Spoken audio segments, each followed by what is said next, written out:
C'est dans cette ancienne caserne de cavalerie que sont conservées toutes les archives du Haut-Rhin.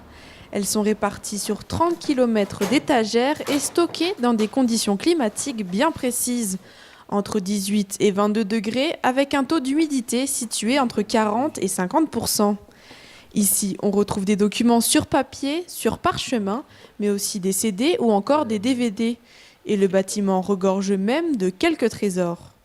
D'avoir la chance d'avoir un document tout à fait particulier qui concerne cette fois-ci le monastère d'Unterlinden.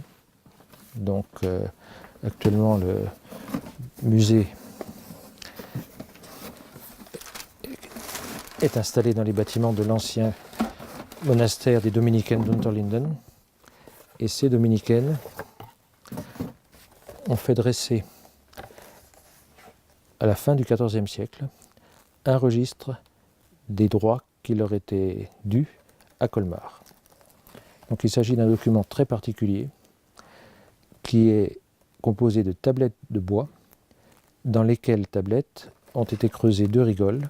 Dans l'une, on a collé une feuille de parchemin avec en rouge le titre ou le nom de la rue et le nom des personnes qui devaient payer quelque chose. Et dans la deuxième colonne, c'était une colonne où on a coulé de la cire. Et si vous regardez en lumière un peu rasante, vous pouvez voir encore un certain nombre de brouillons. Tous les documents ne sont pas archivés car certains ont été endommagés avec le temps.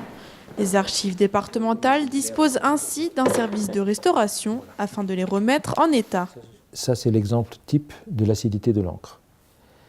Vous avez une encre très acide et donc vous voyez qu'elle a complètement mangé le papier. Et donc la restauration ici a consisté à combler le manque, c'est-à-dire tout ça c'était des trous, bien sûr. Et donc le document maintenant est consultable. Quand on a traité ça, c'est un peu plus compliqué. Alors là, si vous voulez, parfois on les garde, mais il n'y a pas forcément de solution.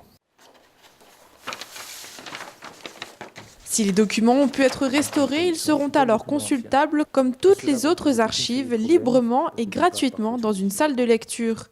Et ici, ce sont principalement des historiens que l'on retrouve. Ils consultent soit le document original, soit leur duplicata sur un microfilm. Mais les archives sont désormais de plus en plus numérisées et peuvent ainsi être observées directement sur le site internet des archives départementales.